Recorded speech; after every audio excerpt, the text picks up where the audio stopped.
everyone, and welcome to She Rides, a podcast where women's cycling takes lead. I'm Saar. And I'm Kristof, and today we're diving into the latest race results and hot topics in women's cycling. And we have a guest joining us to share her story. Let's get started. Ready? Hi everyone, and welcome to episode 69 of She Rides. We're here in the middle of a quite eventful week with, of course, the Hoogmis we had this weekend. Quite an exciting race, sadly, quite a horrible crash as well with a lot of bad injuries, but we'll talk about Flanders later on. Of course, we have Worlds for sprinters, but not really all the big names in the sprinter world are at the start at the Scheldeprijs. And then, of course, we have Roubaix coming up as well. So we'll talk about all of that, but we also have a very nice guest with us today. Hi, Auke. Hello. Super nice to have you on. So you're a part of the World Tour peloton by now, but can you introduce yourself first to the listeners who might not know you yet? Yes, I am Auke de Buysser. I'm 19 years old. It's my first year in the World Tour, so everything is new for me, so it's very exciting. Yeah, that's nice. So you're a rider at EF at the moment, but who are you away from the bike? What does life look like for you? I don't do it that much. The most of the time I'm at home and playing with my dogs. But some days I try to meet up with my friends to go shopping or just eating. So yeah, not everything is on the bike, but yeah. Mm-hmm. Yeah, that's fine. That's fine. And can you just shortly or a bit longer, and you can choose can you walk us through your path through the World Tour? How did you get where you are today? I started cycling when I was 8 years old, and from there I started to win against the boys. So it was something nice. I would never expected me to win against the boys as a little girl. And when I was under 17, I won twice the Ronde van Vlaanderen. And the year after, I was a junior, and then the big teams already wanted to talk to me. And as a second year junior, I think, before the season, I went to EF to their team camp, and there it started. Mm-hmm. That's very nice. So you've mentioned it already in the beginning. You're new to the World Tour peloton, and everything is very new. But what has been surprising you the most at the moment, being part of that World Tour peloton? I think the positioning, it's very different than when you are riding with the juniors, because when I was a junior, if they saw me, they just let me go to the front, and now I need to fight for it. So yeah, this is something different, and I need to learn from it. And how do you work on that? Because of course it's not something you can really easily practice when you're not in the peloton. So how do you try to work on that? Yeah, every race I try to be in the front and don't give away my place. So I need to fight for it. So yeah, I don't need to be scared. Yeah. Well, that's nice. So you came to the NXTG program. It's quite known for a development team. So how big is the actual step from junior racing to literally lining up with the best riders in the world? The step is really big because the races are now a lot longer. Like last year, the races were 70, 80K, and now it's above the hundreds.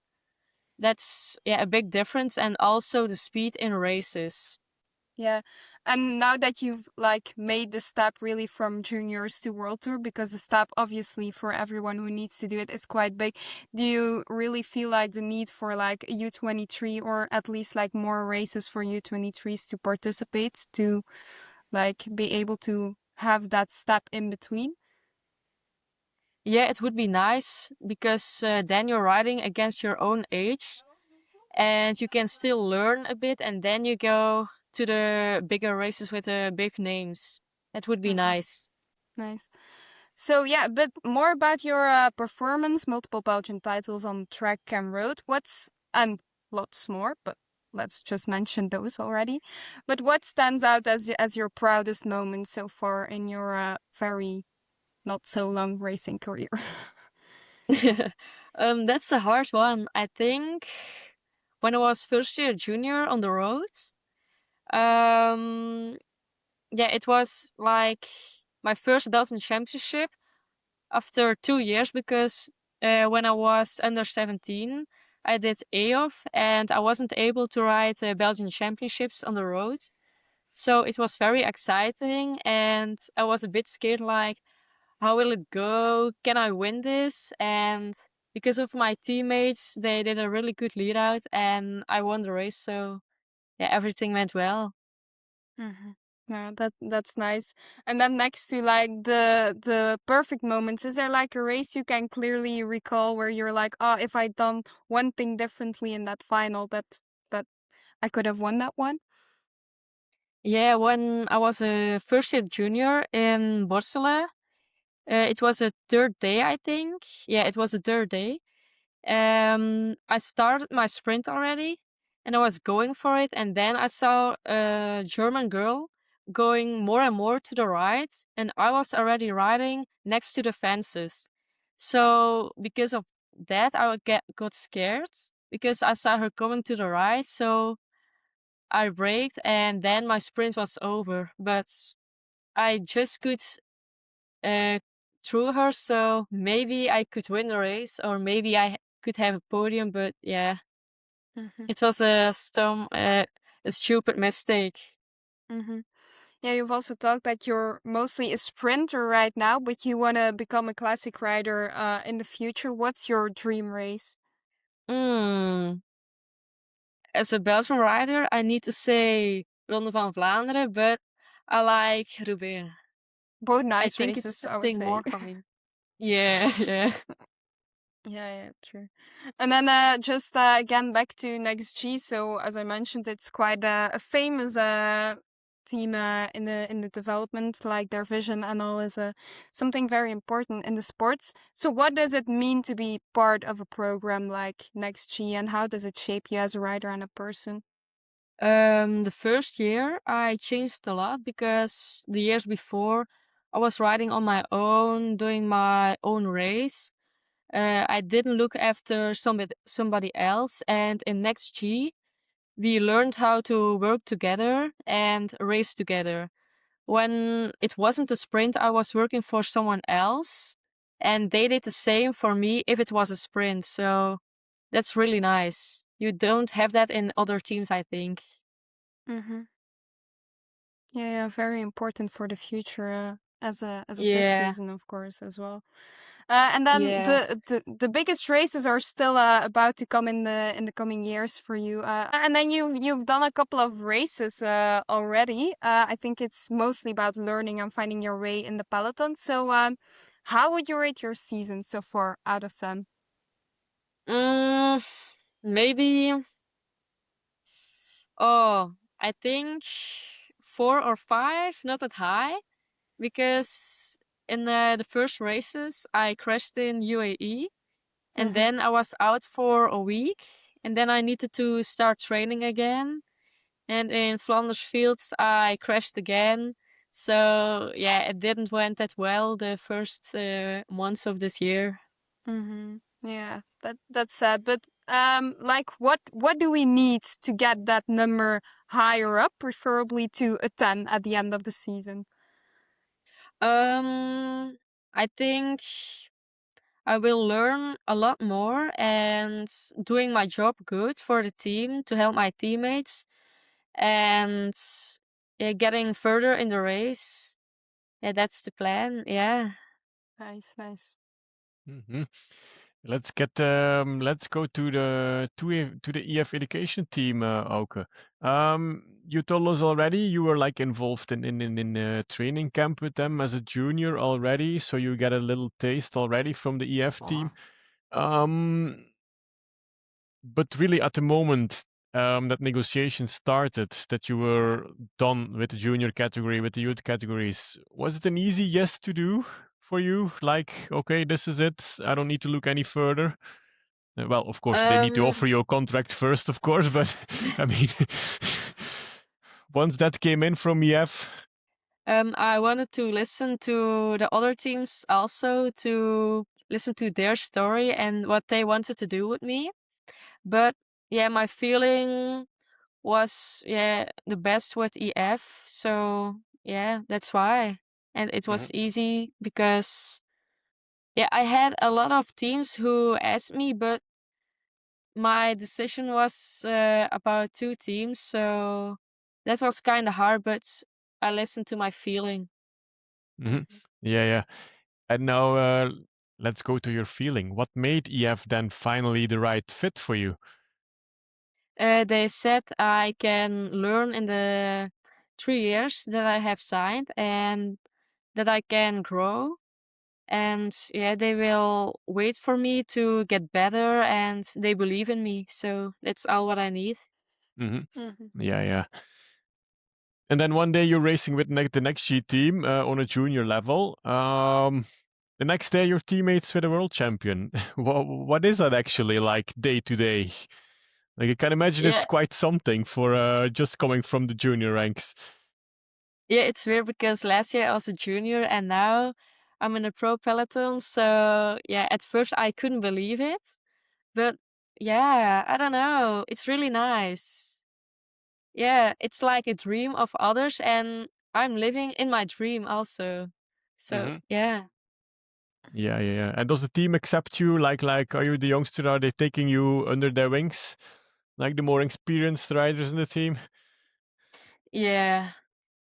Okay, think that's an important one for a first year elite rider in the World Tour. Yeah. So you're mostly in a support role this season. Of course you have your dose of bad luck already in the races, but how is it going so far as in that support role? Is it something that suits you, or is it something that you say like, this is a start for me, but I want to develop more like a classics rider like you're aiming for? Yeah, at first it was searching how do I need to do this, and I was really scared to do something wrong, but that's also something what I need to learn about cycling to do it better every time. So now the last races are getting better and better in the support role, so I'm happy about that. Yeah, yeah. Do a lot of things wrong, Auke. You're 19 years old. That's Yeah. completely fine. And so far, well, what's the best piece of advice you've received from a more experienced teammate since turning pro? I think it was last week after the race in Dwars. I did a pull to the first climb, but after that pull, my legs were empty and I couldn't go any faster. So I couldn't finish the race. And then after the race, she got to me and said to me, "You still have so many years to do cycling, and you don't need to worry about it. In like 2 years, you can be better and do the pool and also finish the race. And then after 4 years or something, you can ride to go for the win. So I don't need to worry about it." Of course you don't. In 4 years, you're only 23, okay, so Yeah. you'll be fine. No worries. But I understand your feeling right now. At 19, you Yeah. want to make it happen like tomorrow, but you will Yeah. eventually. And is there a moment in the race this season that you already felt like, okay, I belong here in the World Tour peloton? Yeah, it took me some time, but when I could work for the team and I did my job right, then I was happy to do something for them and I felt I belonged there. Yeah, that's already a good start. That's Yeah. uh, that's nice. Sarah, what do you think? There was some racing in Flanders the past Ah, weekend. I really? don't know if Didn't you heard. Yeah, I notice. don't know if you heard about it. Are you Yeah, ready for a yeah. little recap? Yeah, sure.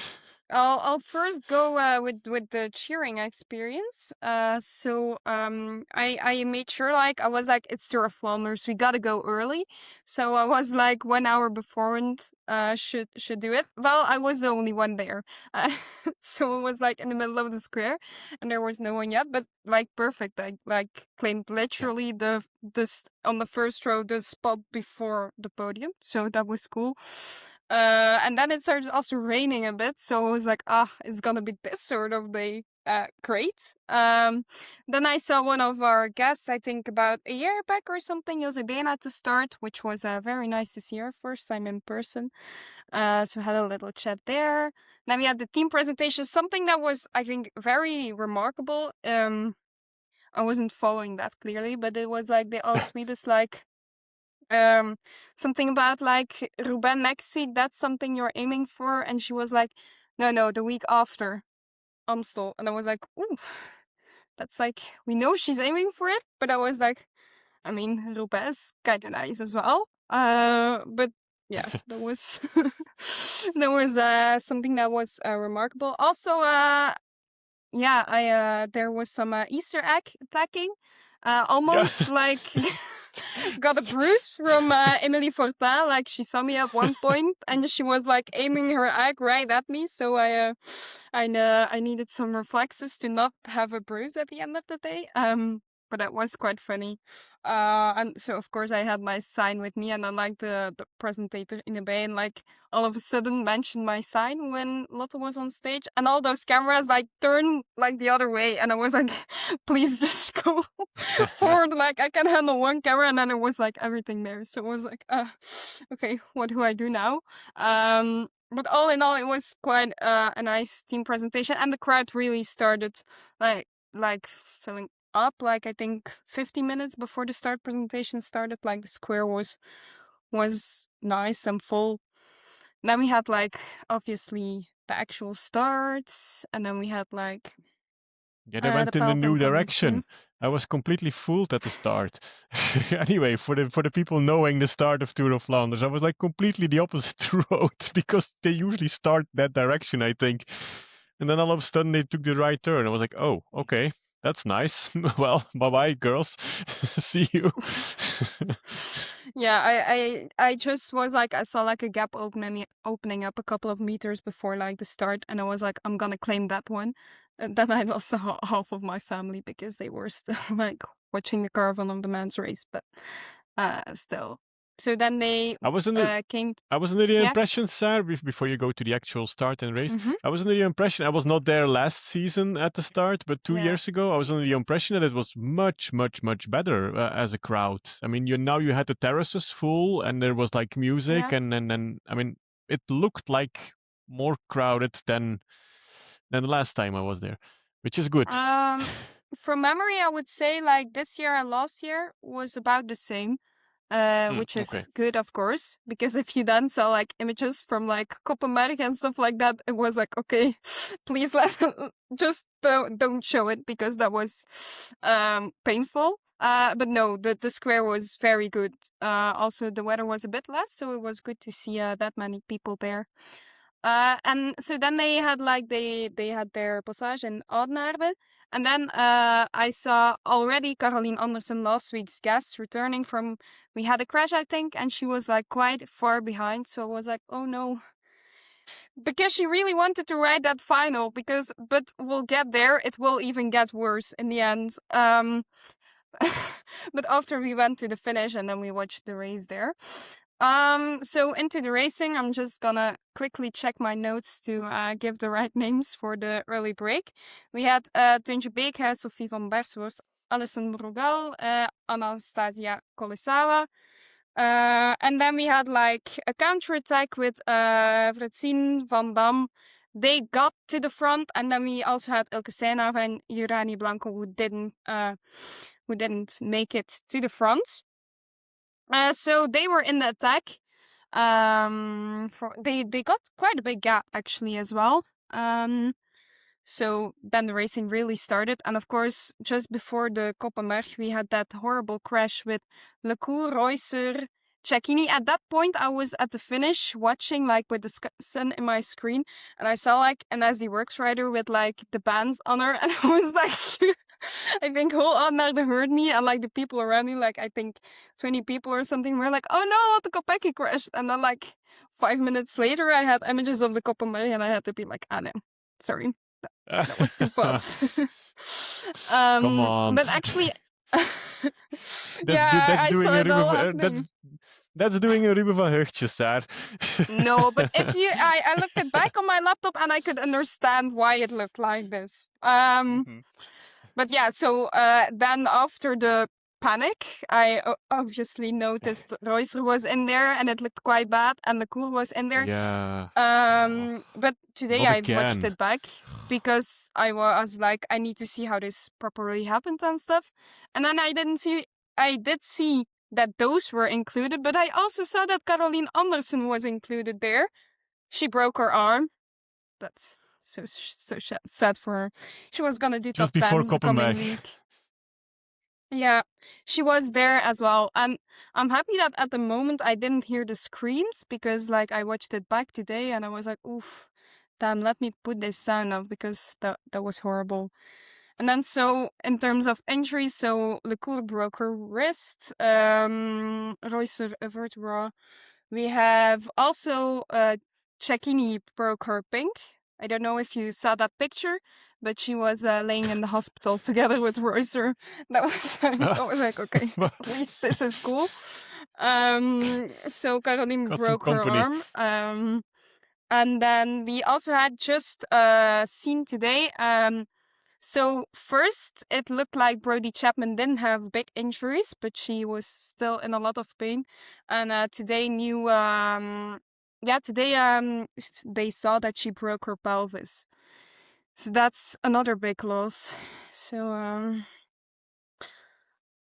but yeah, actually, the reason. That changes a bit the dynamic of the rest of the classics season without Lecour, without Reusser. And also, poor Lecour. I was cheering for her. Like, she was doing so Reusser, well. Saar. Come Yeah, on, like as again. well, but all of them. Like, at least Reusser could have a win, but like Lecour, it literally was like, I start in Strade, I have bad luck, I have a crash, then in Sanremo I'm so nice to look after others, she also was hurt there, and then you come to Flanders, and then you crash there, and then it's over, and yeah, Reusser as well, of course, because she had that crash in UE. At least she had a win in between. But like, it's I think it's super sad. We have so many big contenders, to just like see them crashing out one by one. It's just super sad for the racing, for sure, for the Ardennes that are coming up. And if we saw how strong Demi was, yeah, it's just sad to see even more contenders being out for the races. But the reason I was rewatching the race, because I recall, like, at the start of the Koppenberg, Lorena Wiebes was still in front, and then, like, 5K later, she was nowhere to be found. And then I read, like, she crashed, but I was wondering, like, where did it happen? But still, like, the Koppenberg, she started quite in the front, and then I think she started in around 5th position, and then she came up the Koppenberg around 25th or something. So, it's always interesting for the coming years to, like, see how far she can get. So Koppenberg was a bit too heavy for her there. But then in the descent of the Koppenberg, you really need to watch closely to see where she crashed. But all of a sudden, like after the second group, you see like, yeah, the red-white jersey like coming, and then she just falls into the ditch. That was like quite a heavy crash as well. But I was like, yeah, she just disappeared all of a sudden, and I was like, huh, where did she go? And then after like watching it like 5 times, I was like, oh, there's a rider crashing here. That must be her. So again, we will need to wait another year to see how far Lorena can actually get and Tour of Flanders, but Koppenberg, that's it. Sorry, Saar. She wins enough. Yeah, for sure. That's true. Koppenberg is far enough, really. It is. So yeah, Then further onto the racing, then of course we had the climbing, and it was quite obvious that Demi was feeling quite strong, although I was like a bit annoyed to see the racing. We had like, I think on 3 climbs, we had the same group, like exactly the same group getting off, and every time you had Koch and Vollering in there, and every time they were like, oh, but we're not riding. If you guys are not riding, we're not. And I was like, okay, then here we go again. You're still there with 2. But yeah, it was obvious who were the strongest in the race. Super surprised by Bakstedt, by the way. I expected her like to be there in the Roubaix, Tour of Flanders, okay, but like 5th in Tour of Flanders, that's like, whoa. Super crazy also to really do it when Nivea Doma is not there for your team. Very nice to see. And then, yeah, I think there's not much more to say than that Vollering was obviously the strongest and that I have no idea what Yui was doing again this race. 6, 7, and 8. It's like becoming a bit of usual. Longoborghini is really sick. I saw her a couple of times post-race and before the race, and she's really coughing like almost her lungs out. So that's true. But yeah, I just don't understand how they race. Yeah, they obviously weren't the strongest, but yeah, they are a bit of an enigma to me this spring. Yeah, but it's not. Well, they need Franziska Koch in their team. Like, it feels like FDG last season. It's like, whoa, well, it's super talented roster, but like, come on. I mean, like, gel it together, work, and get it tactically on point, and then I think that's the difference with FDG this season. They plugged in Franziska Koch. Apparently, she's like a perfect fit, character-wise as well. Yeah, physically she's a perfect fit. She's shown that all the whole Spring Classic season. I mean, yeah, that I think that's what they miss. They need that missing link. That one that's yeah, I don't, but they have Persico, so I'm like, you kind of have Yeah. that link, kind of. Yeah, it's something is not go. It's not a well-oiled machine. Let's put it that way. Yeah. With the amount of talent they have. Yeah, some work to do. That's for Yeah, sure. but I feel like there's not just really a plan. They are like, okay, we just let Elisa work with the rest of the team because she's not feeling great. But still, after all the work she's done, she's looking like the best rider up on the climbs. And then, and then at one point they were all just pacing all of the tree like one by one. And then I'm like, okay, you guys, you could also just like choose one to work for and to actually like do better with the team you have here. Yeah, it's becoming a bit of usual. That's why. Yeah, you at a certain point you need a DS in the back in the car that says like not for Longo today because she's not feeling 100%. So go for Swinkles. And that obviously didn't happen. I think that's somebody needs to make that decision in the car behind. That's I think, eh? Who am I? But yeah, that could be it. Yeah, and overall, and then yeah, but I think in the end, we had with Vollering the strongest one won in the race, the strongest team won in the race. I mean, nothing to do when Shabev pulls first, and then you have Franziska Koch still up your sleeve. And then you just finish it off like Demi did. The fact that Koch is still 10th after all the work is also just... It's like, wow. Like, who are you, girl? Come on. My goodness. Chabet still 15th, so she's a Swiss pocket knife. And then Noemi Ruech, also a Swiss pocket knife. She's like also everywhere. Stage races, hilly races, Tour of Flanders. Yeah, how was it for the EF team, Auke? You got any feedback, any sounds from the team? Not really. I heard teamwork was okay, but it could be better, I heard, but I don't know everything. So yeah, maybe I say something wrong that isn't true. So yeah, I don't know. Yeah, sure. Mm. Yeah. Yeah, but I don't think it was the EF team that should have done like all the front work. Let's put it that way. Yeah, no. I think there was Hmm. more shadow favorites. I think for the EF team in this race. I think, yeah. Yeah. Then, We- Sarah, what did Yeah. you think of Ferran Prevot and Puck Pieterse? Yeah, I was just gonna Were say they? we didn't even talk about the others Uh in the top three yet. huh. Yeah, good question. I'm like, of course, Ferrand Prevot is not doing many races, so I'm always like expecting like her on her best, and I think she's probably close to being on her best, but there's just one rider better at this moment, at this point. And then I just sometimes wonder, like, do you then not regret to like skip all these beautiful races, or is it really just about that tour after all?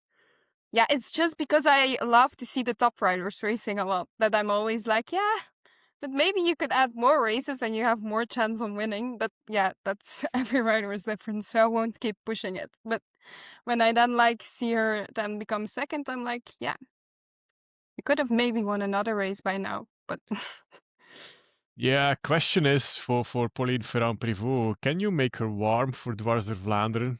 After all she got, after all she won already. here Maybe you she's go just like, again into your hate relationship with Reusser no, Vlaanderen. What is it nah, about the race? because that's just the most recent example I could get, Sarah. I could just say like Tour Down Under or whatever it is. Can you just make her warm to race that at her age with her achievements already? Or is she, I think she's just like, nah, I'm really not interested in that.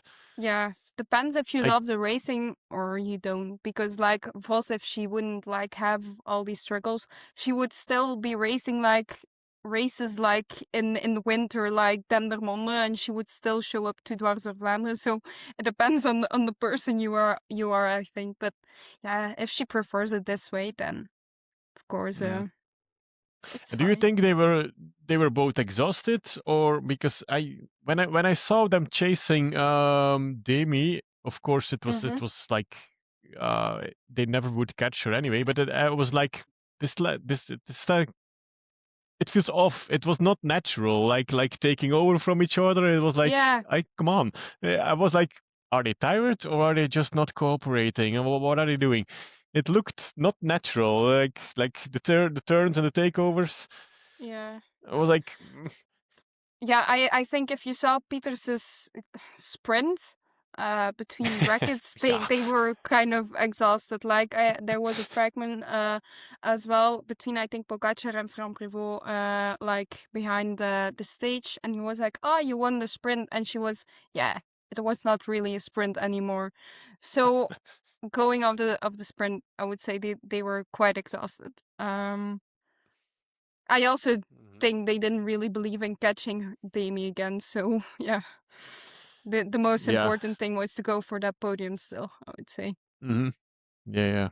A lot of Ford, Sar. That's her place in Sunday's race. You think? After all, what happened? Yeah, I'm not mad about it. I'm already happy that she made it to the finish safe, after that adrenaline boost. I was like, okay, fine.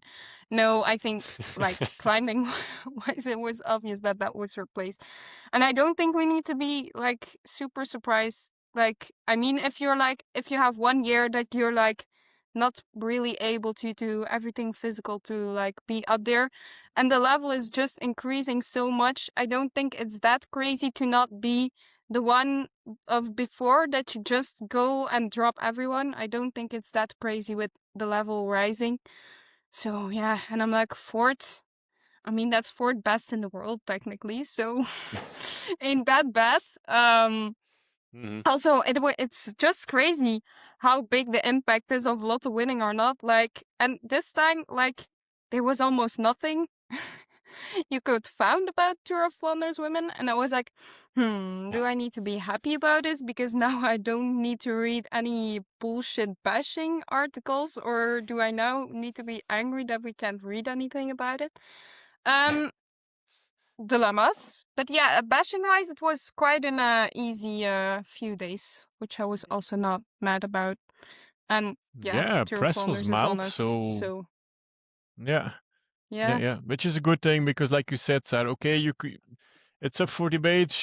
Could she get back to Ferrand Prévot and Puck Peters? I don't think so, but that's maybe the only No. point of discussion. But I think like the winner is the winner. There's no discussion about Demi's win. That's pretty easy. So even the Sporza can't say anything about it. So yeah, that's good. And also, like, in the podium is nice, but if you have won it but for 3 times Lotte, already, yeah, does fourth or yeah. third really matter that much anymore? I don't know. Yeah, But hey, Auke is thinking, Roubaix yes, is it coming.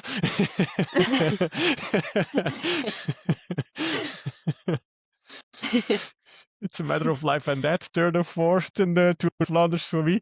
But yeah, maybe for Lotte it's just like, yeah, okay, it's not first. But also if there are 3 UE riders, I didn't see the need for her to like going all in to catch them back. Because why? Then you could lose a sprint to Bakstad as well, because that was a close one. Still crazy. She's so fast, we've seen it already, and then she's also so strong. Like, in one way, I really didn't expect her to be up there. And then, yeah, she did it quite well. But yeah, Roubaix is coming, so I'm still very optimistic for that. I also saw Valerie, also podcast guest, of course, and we decided that we will just keep on supporting Double as hard, and then it's just in the pocket. It's as easy as that. So we'll see Look at next week that. in the Easy velodrome. plan. Yeah, exactly. For the She Rides shout out, we have to do it. Nice 9th place for Misha Bredewold as well. She did do one of her typical attacks so far this spring, trying to get away, but no one lets Misha Bredewold go away. But good for her to see that she has some lucky races as well, because it has been quite a lot already so far for her. Then also maybe the young Fleuremoos, not She Rides, but just shout out. Good to see her be able to be up there. Also, first another one, Balsamo. How good was she? I was like, wait, is this sprinter Balsamo going up here for quite a long time? So I was also very impressed by her. And Lieke Nooyen also showing her form. Letitia Paternoster said by Caroline Anderson last week that she was gonna do well, at least top 15, and she did that. So also cool to see. Celia Jarry, young one as well, up there. And then Kat Ferguson, 19th. Quite a bad luck day for Movistar, but at least she could ride quite a good result for her as well. And then someone else, yeah, the others worked a bit, and Emily Fortin could also finish her race, which she's quite happy about, I would say. So yeah. Auke, do you have any other shocking opinions to share on Tour of Flanders? Shocking or opinions. non-shocking opinions? That's also fine. Every opinion is fine. I don't know. I couldn't watch the race of Flanders because I was there in Oudenaarde itself, but I was driving in a car to look at some points of the race, so I couldn't really watch the race. So yeah, I don't know. That's fine. It's fine. Did you expect Vollering to win beforehand, or did you still see someone else being able to compete with her? Yeah, I was thinking about Lotte, but yeah, I didn't expect Demi to go this hard. Yeah. It was amazing. Yeah, it was like Pogacar vibes. Yeah, got it there was. on the Oude Kwaremond. So yeah. Yeah. Well, let's do a really, really quick preview on Scheldeprijs, because it's tomorrow and the podcast is gonna be after, so it's people can check if we're correct. But I'm going, and first I was like, oof, it's a bit of a boring participants list. Not many She Rides, but today all of a sudden I think like 3 or 4 She Rides guys got added, so I'm like, okay, this is cool. We have Margot van Pachtenbeke, who also did a brilliant lead out at Mouscron, but we'll talk about that as well. Balsamo is also coming. She wasn't on there yet. For SD Works, we have Guarishi, Gerritsen, Lach. Yeah, they'll go with one of those for the sprint. AG is coming with like mix of Devo and World Tour team. They have Gladys Verhulst, Marit van Hoven, and others. Charlotte Kool is there as well, Millie Cousins. Then Canyon is also a mix of development and World Tour squad with Consoni as their leader. Maggie Cole's sister is racing as well, so hopefully she can get a nice sprint out. Although they also have Katrin Schweinberger, so it's just a question who they will go for tomorrow. Helene Hesters is also racing. She did the lead out for Emma Jeffers in Mouscron. That was yesterday for us. Then Imogen Wolf racing as well. She's also doing Roubaix, so a busy week for Imogen. Then Gillespie is racing as well, one of the pre-race favorites, I would say. Then Lotto is coming with Catherine de Klerk. Then Mieke Dox is racing as well. Of course, the cookies are ready, so she can go full gas tomorrow. Yeah, I failed at doing it at Nokere. Like, she missed the message, and then I couldn't get it to her anymore. So we're back again, and we're gonna get that motivation, because it has been since way too long. Probably like Belgian championships or something. So that's too long. Or She's not even craving a then. cookie. No, it's like already from the big Grand Prix Scheldeprijs ago. So that's way too long. My God. Yeah. But good thing, That's not because you good, need huh? cookies for Grand Prix Scheldeprijs. Oh, not again. You need the carbs. No for all EF of those education, Saar. bridges. No What? EF education in No, Scheldeprijs. exactly. So, a sad thing, because it could be a nice race for Auke. Yeah, I really like the sprint, so yeah. But it is what it is. Yeah. You Yeah. can't decide, of course. That's for sure. But still, Yeah. sad. Now that you will have been a She Writes podcast guest. Sad. Yeah. There is high tech, Kristof. Anyone? Yes, there is. We're gonna And get good results. yeah, Laura Sander is in good form with a P9 in Ronde de Mouscron. But of course, everything P20 is okay for high tech fluid controls. Let's be honest with this field. So yeah, fingers crossed. She's showing some good form this season already. So let's hope so. For O'Shea, we also have our guests Ida Krikau and Julie van der Molen at the start. And we also have Sonara Grove for Smurfit. Yeah, maybe we can just predict the winner. I think there are 3 obvious choices. And Auke, you can choose first. No motivation for the prediction. I'm so bad at it. But we are too. So. Let me think. I think was Balsamo starting there, or? Yeah. Yeah, she is. Yeah, I go for her. I go for Cole. Okay. So do I pick a Harvest time. sprint or? I'm just gonna go an attack or something, and Margot van Pachtenbeek is gonna take it. Yeah, I'm always manifesting Margot van Pachtenbeek when you know it. It's not gonna happen, but you never know. A breakaway in Scheldeprijs there. Wow, that's a hot take. Exactly, that's what we like do it for. Where exactly do you see the breakaway happen? I don't know, a bridge or something.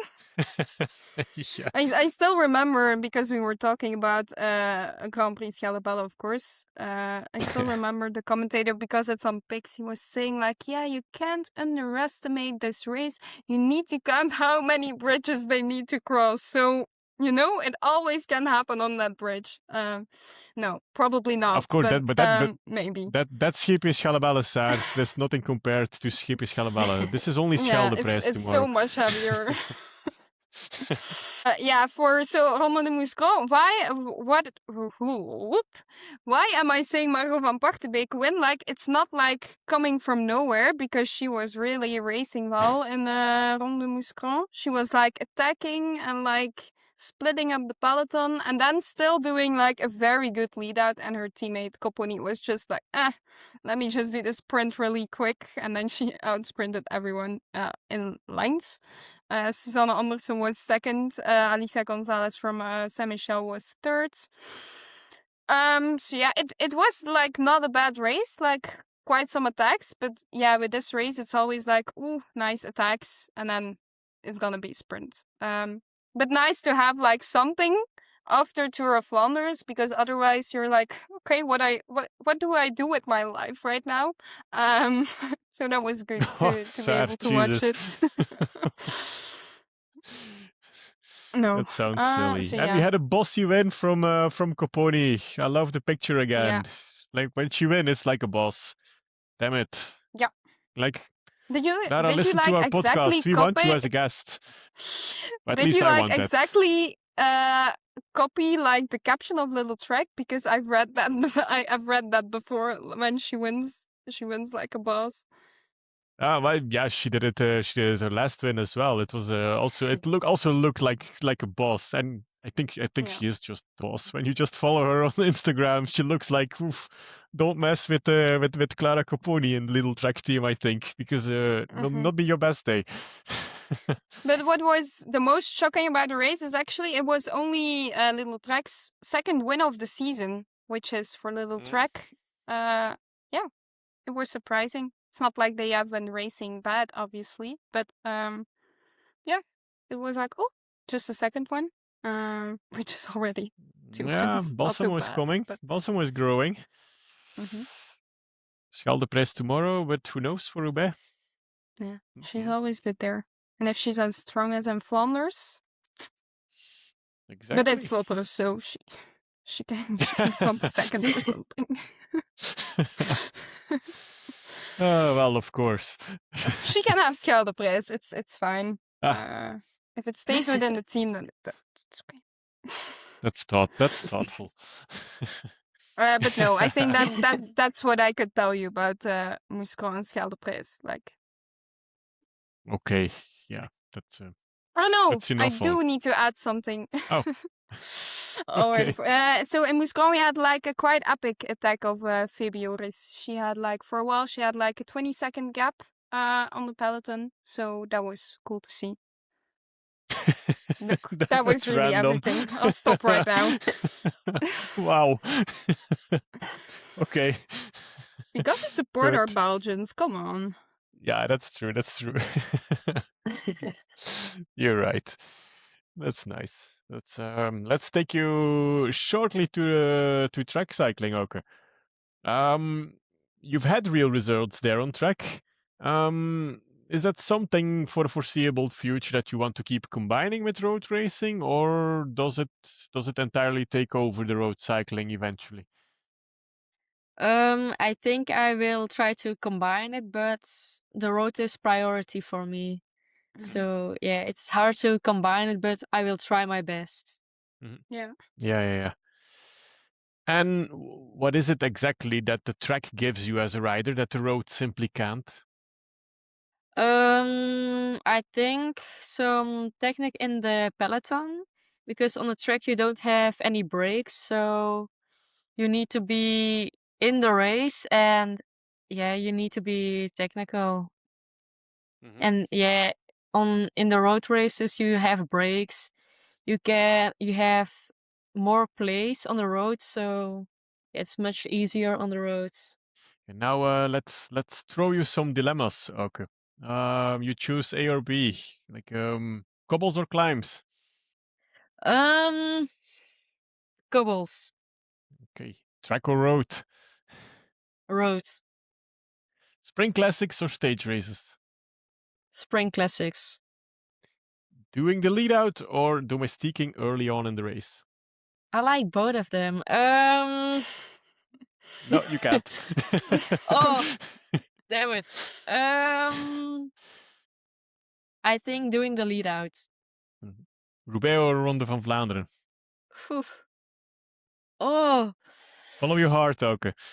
Don't think about Flanders. I think Roubaix. Yeah. Early attack or sprint finish? Sprint finish. Yeah, of course. Rain and mud or dry and dusty? Dry and dusty. Train on the track in winter or a sunny training camp in Spain? Sunny training camp in Spain. Yeah, of course. You want a young teammate or an experienced mentor? I think an experienced mentor. Yeah, so far in your career, might be an asset. Yeah. That's good. All right. Yeah, and then there's some racing going on in the upcoming weekend as well, Saar. I heard, like some cobbles. Just a little side note before we get into our Paris-Roubaix preview. When recording this preview, we weren't aware yet of Ferrand Prévot racing, so that's why we didn't mention her, nor were we already sure Marianne Vos would be competing. We also didn't know yet how the coverage would be, being probably about an hour of live coverage, so that's why we didn't mention that. Anyways, enjoy the preview.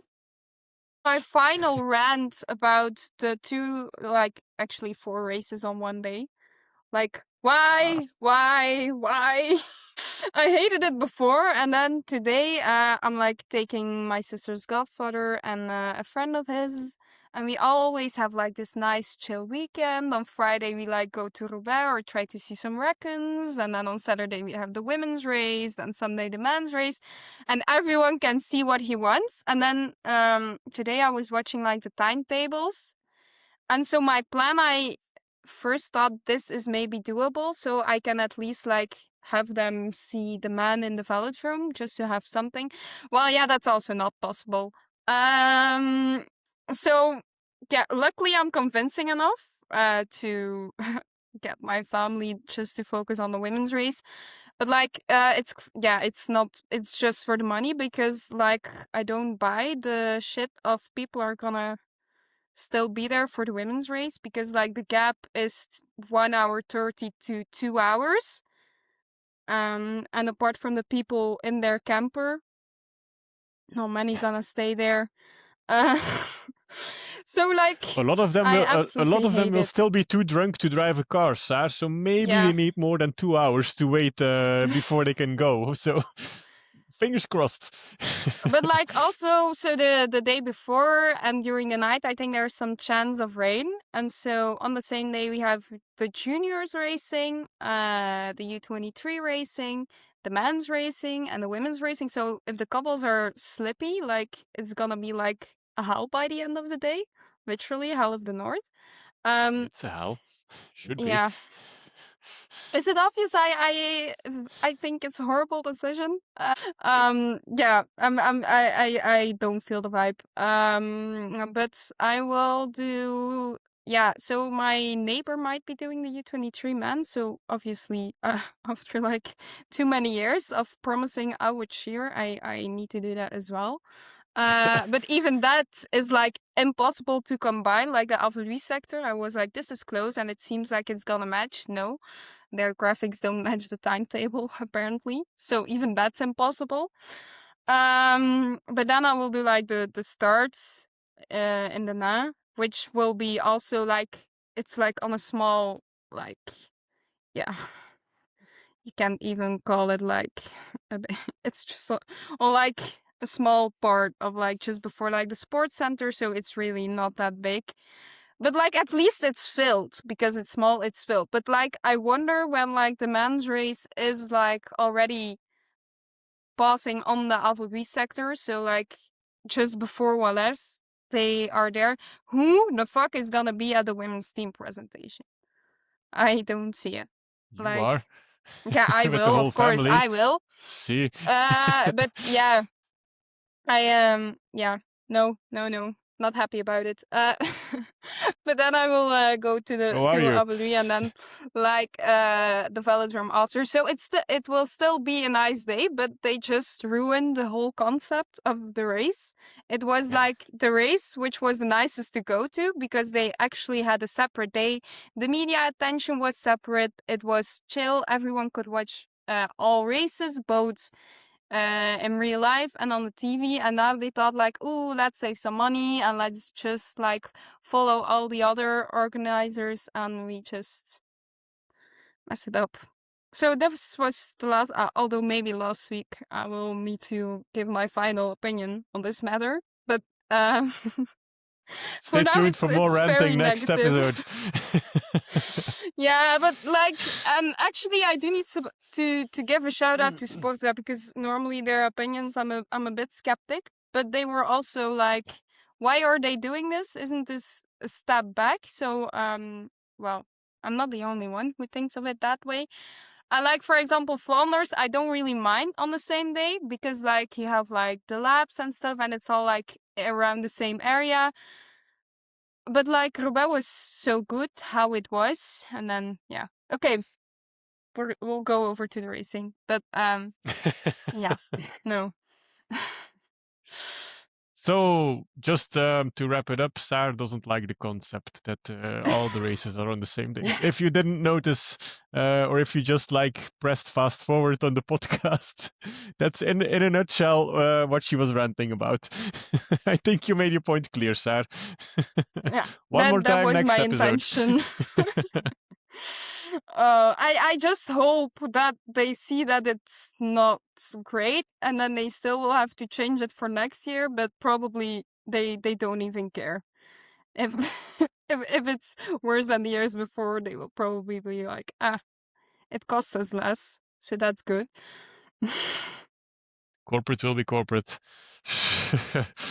Yeah. Nah, just shut up about your ranting, Saar. Let's go to the actual race. Do you have any clear idea who's the favorite? Yeah, of course you do, but I mean, Yeah, I like pick know. one. Really pick one. Like, Is it that hard? I No. was... Yeah. Yeah, No, yeah, obviously. but you know, it's, Yeah.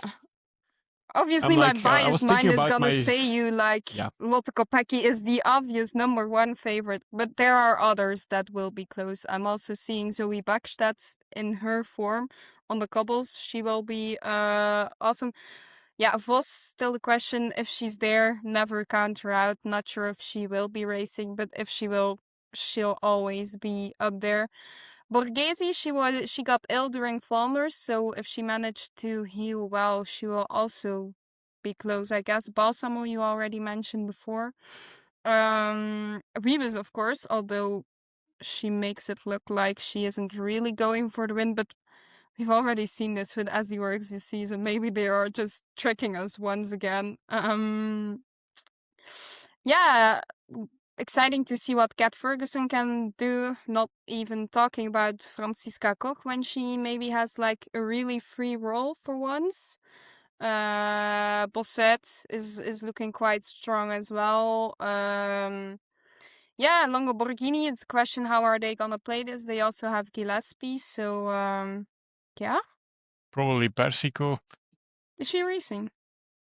I don't know. Okay. I just have the pro I cycling don't know. stats list, and it's Yeah, like it's not completely like much. empty. So I'm just guessing based on Tour of Flanders. So probably they have Persico there, or Swinkels. Maybe. Yeah, I don't know. Yeah. Maybe I will take the start list from last year to compare who was racing. Let me see. So who are you wondering? Persico. Yui. Last year Yep. they had Eleanor Bakstad, Bertizzolo, Gillespie, Holden, Numanova, and Van Rooyen. Okay, that part of the team. Yeah. Okay. Okay. So Yeah, maybe no I don't Persico, feel no really Swinkels. like Roubaix a Persico race. Maybe Swinkels. I kind of feel it for Swinkels. Persico is less for completely Persico. crazy. So you never Yeah. know with her. It's just a feeling, like I don't know. There is no race that's not for Persico. She's crazy enough to do everything. Yeah, so no Caroline Anderson as well. Like she was it Yeah. was also in last episodes. It was like yeah, maybe not the cobbles. I don't really enjoy it. And then I was asked, no plans for a band. And she was like, yeah, I'm racing that one as well. But yeah, sadly she can do it there. Wonder if Dijgert is racing it as well. She's quite a pacer, so 5 for Georgie. Also one to look out for as always. Is Puck racing, Roubaix? No, normally she Ah, isn't. Yeah, I was also looking that up yesterday, and I was like, isn't she racing? But that was not on her program.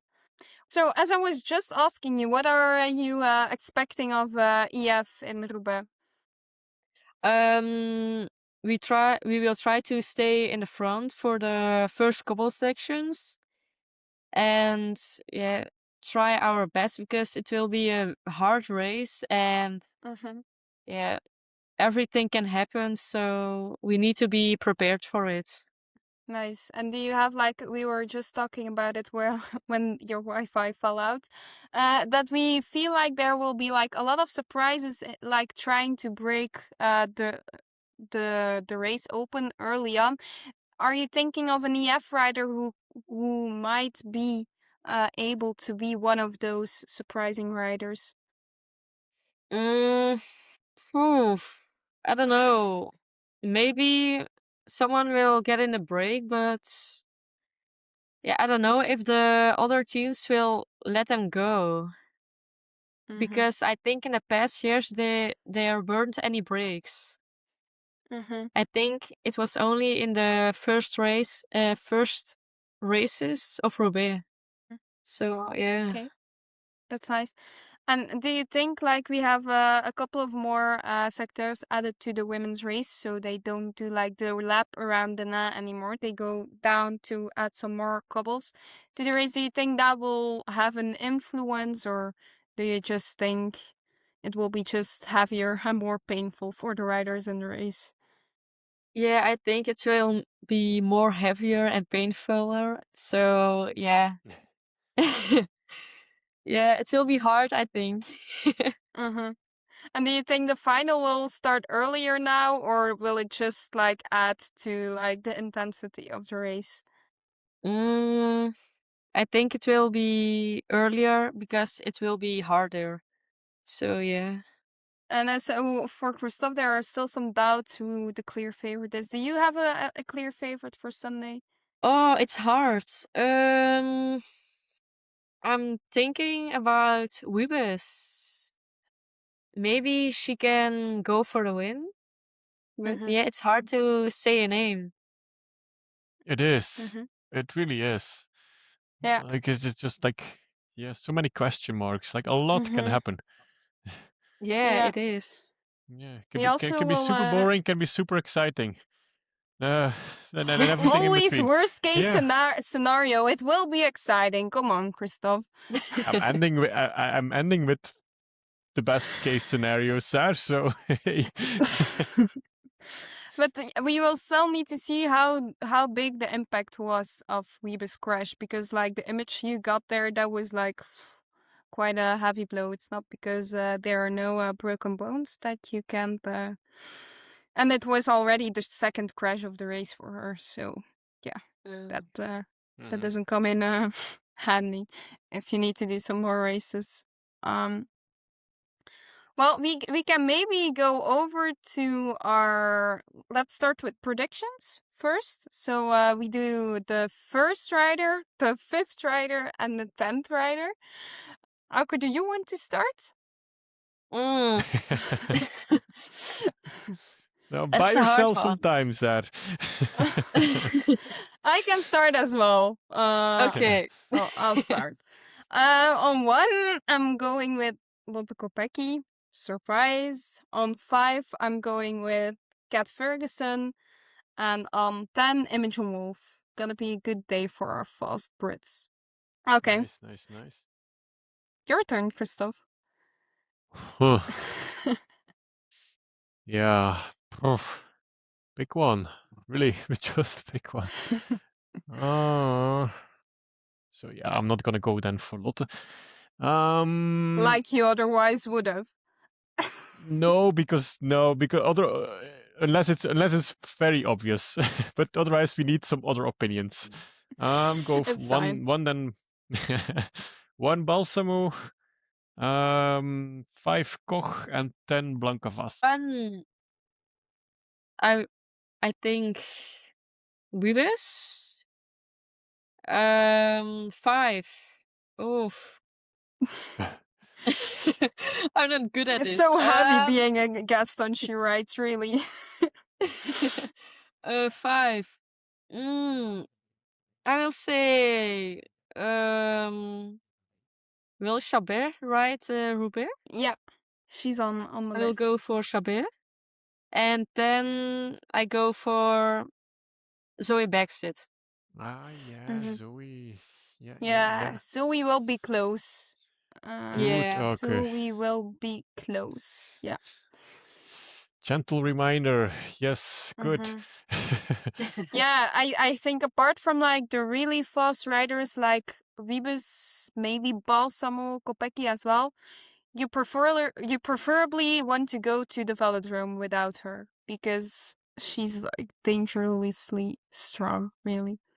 Maybe it's Charlotte's prediction time and she beats Wiebes on the line. Hey. like the chances are almost getting are almost away for these classics, but you never know. I saw her at Dwars, and we were still talking about it. She's less confident than she was in the beginning of the season, but you never know. Well, yeah, and then Auke, if you thought this was hard, we also need to do some stars. Yeah, Saar has funny things for the podcast, Auke. Well, so 3 stars, obviously. So the favorite. So we need 1 name there, then 2 stars for 2 riders, 1 star for 3 riders, and then a wild card for 1 rider. Yeah. Should I start? If you want to start, you can start. All right. So then I'm gonna stick with 3 stars for Balsamo then. Yeah, I'm screwed. Otherwise, my prediction for number 1 was quite stupid. Then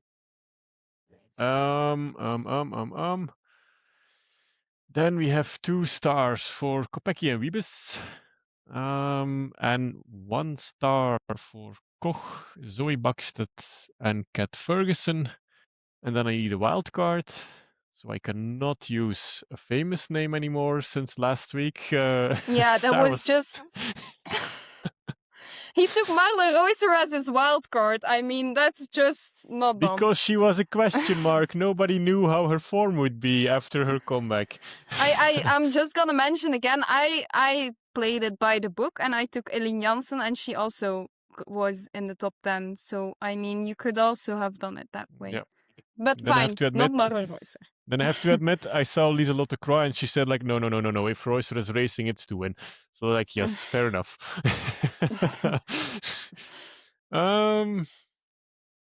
Well, then I go wildcard Letizia Borghese. Good enough? Okay. Well, okay, still a bit too obvious, but it's fine.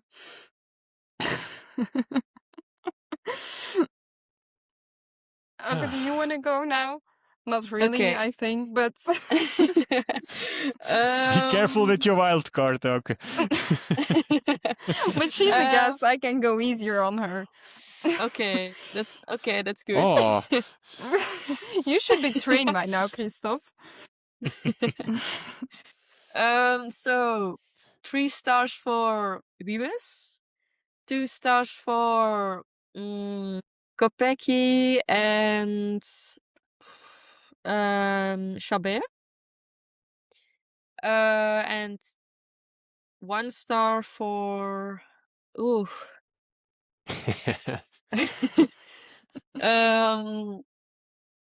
Koch, Backstedt,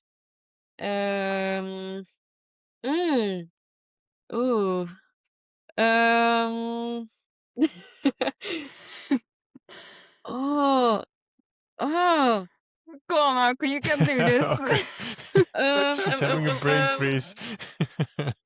Maybe I don't know if Balsamo is riding it. Yeah. Yeah, I hope Balsamo. so. Yes, she's riding. And my wild card is Fleur Moors. Yeah, we'll see if she's riding. If she is, she'll probably I don't know. do well.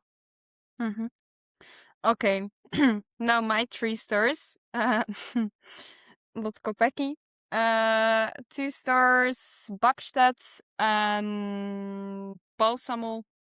1 star, Wiebes, Koch, and Ferguson. And wildcard for Emma Norsgaard. Yeah, nice. Not much to say. I like Emma. So yeah, safe pick, Saar. Damn it. Well, yeah, we had Roubaix. And some good wildcards, I would say. Yeah. So yeah, let's round it up right here, I would say, with just a couple of more questions. So what's next on the racing schedule for you, Auke? Roubaix. Ooh, Yeah. that's Oh, we have a scoop. nice. Ah, that's nice. Oh, really? Ooh, Yeah. nice. Oh, so how hard was it not to tell us until now? Talking about Roubaix, like, I'm in there, I'm in there. Yeah, I was thinking to get myself as my wild card, but I didn't. Oh, do you should it. have done that. Yeah, that would be nice. Hey, if you said before, I could have picked you as a wild Yeah. card. But Like, I'll Saar wouldn't change it complain if I out. picked you as a wild card. Yeah, no, exactly. Also, actually, back on your wild card, Kristof, you picked last year's second as your wild card. Yes. Last year was last year. This is 2026, Saar. Okay. Ooh, that's nice. Seriously. Well, Good thing you're only on one time, okay? Trust me. Every yeah, week is well, a cool. mental burden. So yeah, you can claim your she writes cheers already from Sunday on. When I'm there, I won't be frustrated anymore about the race situation, so we'll be perfectly Yeah. fine. See, there you go. Now you have Auke to cheer for. She makes everything right. That's good. But also, like, if I still have voice left, because tomorrow I think like about 9 riders of she writes or so are racing. So crazy. The Yeah? longer this podcast runs, we should invite some older riders. Maybe they can then retire, and then we can just like refresh the cheering pool. Yeah, but we have Valerie de Mano. She's also in the car. Huh? It's cool to see. I saw her, where was it, in Flanders Fields. She was too fast, but she was like walking so enthusiastically through the buses. I was like, oh, think she's quite happy in her new role. Was cool to see. And of course, the best DS duo with Stan and Jolien. They were there at Flanders as well. But yeah, sad race for them. Yeah, you could say so. Not the best day at the office for AG Insurance, the team in general, I think. Yeah, this classic season. It was already before, I think, that, I don't know, Bosset or Borghese said, like, we haven't had the luckiest season so far. And then you come to Flanders, your big leader crashes out and misses the rest of the spring. And then your other leader gets ill in the middle of the race. So all hopes on shining, maybe. Could have also been a wild card. So many wild card options. Well, for I was just gonna ask, can I change my wild card to Shari Bosset? Yeah. Because you're complaining. Okay, well, there we go. Perfect. Jesus, shut up now. My goodness. Perfect. I'm not complaining. Or I could change it to Auke. Yeah, no, I already claimed that one, so you can't take it anymore.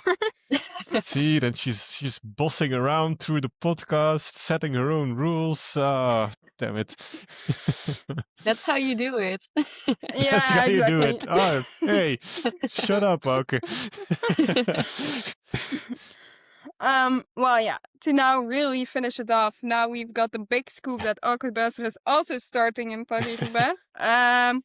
So you can finish the following sentence. In 10 years, I want people to know me as... The best sprinter. Nice. Maybe Are you planning Auke to is make the it one this boring for us, as we now see with Lorena Wiebes, or do you still want to allow a little bit of competition? No. I want to be the best. They don't need to Okay. follow me. But at least then we can say we had 19-year-old Auke, and here she predicted Exactly. she would win. Yeah. So we can just enjoy like every sprint. Yeah. And then Actually, I then could then we also can live brag with about that. every race and say like, hey, we told you first. So maybe Auke is the one who's gonna dethrone Lorena Wiebes, huh? Yeah. In a couple of years. Who knows? Yeah, maybe. Maybe. Would be up for that. Okay. Let's wrap it up right here. It was super, super nice to have you on, Auke. And of course, the best of luck with the rest of the season. First of all, now in Roubaix. Because yeah, everyone racing Roubaix needs her dose of luck. So Yeah. an extra portion of that for you. And yeah. That's a wrap for episode 69 of She Rides. Thanks for joining us. I hope you enjoyed the ride. Absolutely. Women's cycling is packed with action, and we're here to bring you every twist and turn. Be sure to subscribe on Spotify, Amazon Music, Apple Podcasts, or YouTube so you don't miss upcoming episodes. And if you like today's show, a rating, like, or comment really helps us reach more listeners. Follow us on Blue Sky and Instagram for behind-the-scenes updates and more. Thanks to Auke for joining us today, and don't hesitate to share your questions or topics you'd like us to cover. But stay tuned for more exciting guests. Check She Rides podcast on Blue Sky, and She Rides is powered by KDM Endurance Coaching. Thanks for listening to She Rides, where women's cycling takes lead. Keep watching the fun, and we'll catch you in the next one. Bye. Bye-bye.